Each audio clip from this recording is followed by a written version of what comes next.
Why your grandparents could buy a house on one salary and you can't. It's 1955. Your grandfather just got hired at the local factory. No college degree, just a high school diploma and a firm handshake. Within 2 years, he's bought a house, a brand new car, and he's supporting your grandmother and 3 kids, all on one salary. Fast forward to today. You've got a college degree, maybe even a master's.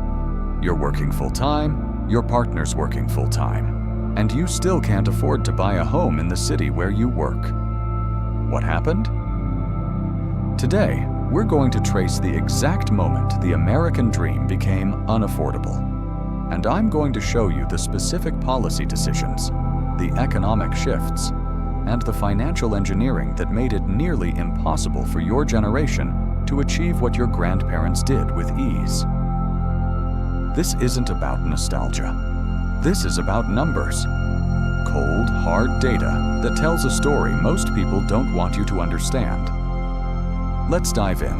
Between 1945 and 1973, America experienced what economists call the Golden Age of Capitalism.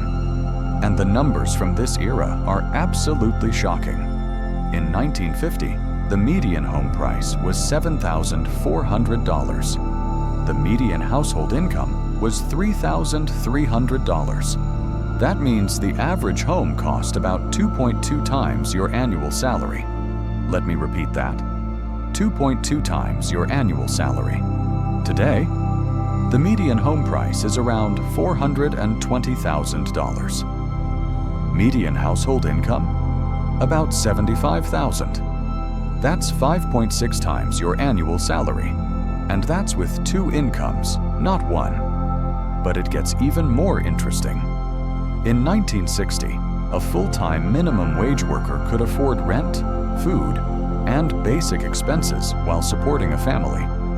The minimum wage had the purchasing power equivalent to about $25 an hour in today's money. Today's federal minimum wage? $7.25. College tuition at a public university in 1963 cost about $200 per year. That's about $2,000 in today's money. You could work a summer job and pay for your entire year of college. Now, the average public university costs over $11,000 per year for in-state tuition alone. You'd need to work full-time all summer at $15 an hour, spend absolutely nothing, and you still wouldn't cover it. So what was different? 3 major factors created this golden age. First, strong labor unions. In 1955, about 35% of American workers were union members. Unions negotiated wages that kept pace with productivity and corporate profits. Second, progressive taxation. The top marginal tax rate in the 1950s was 91%. Yes, 91%. This didn't destroy the economy. In fact, GDP growth averaged 4.7% annually during this period. Third, massive public investment.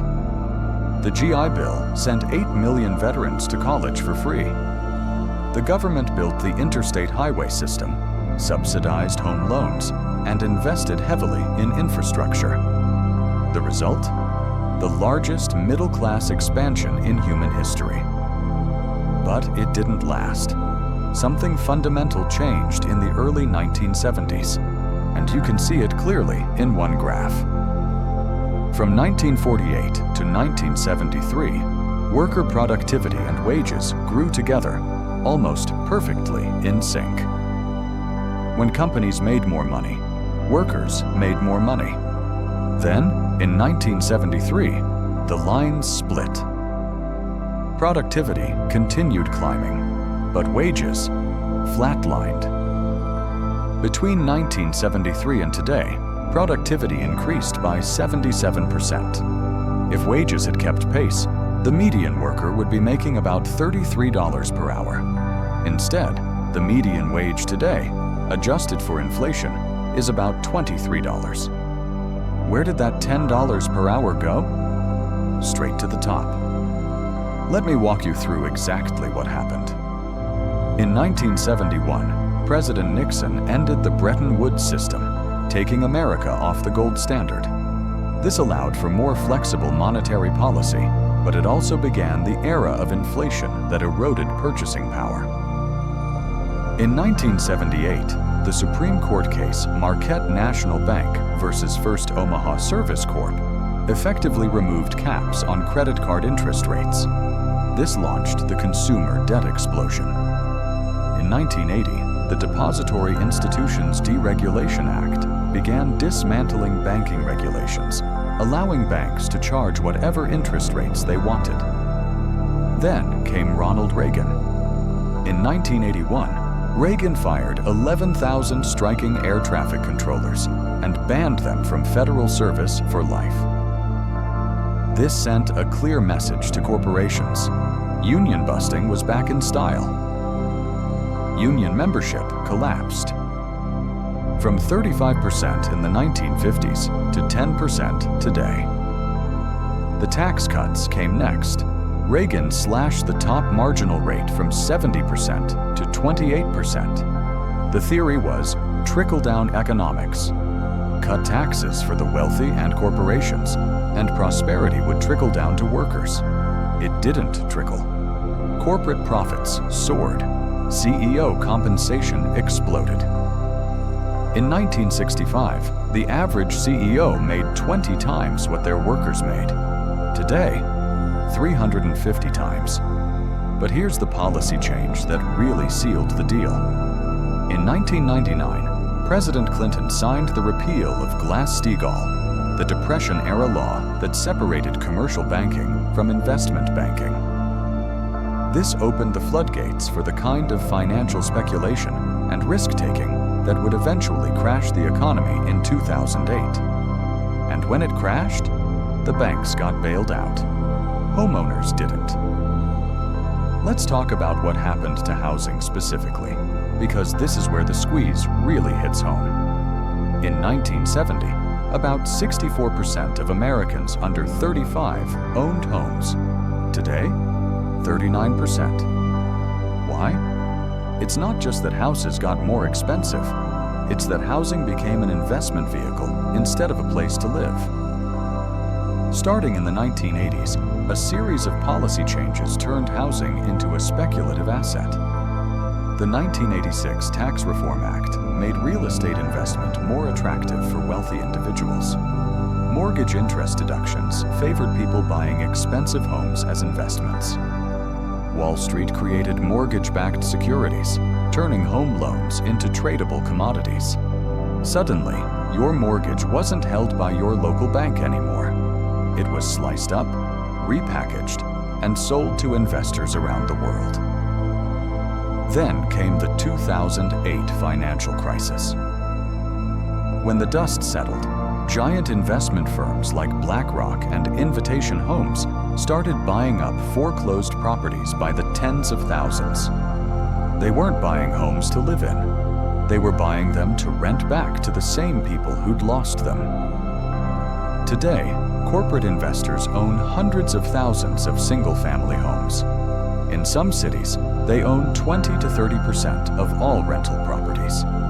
They can outbid individual buyers. They pay cash. They close in days. You need a mortgage. You need inspections. You need time. You can't compete. And even if you could afford to buy, there's another problem. We stopped building enough housing.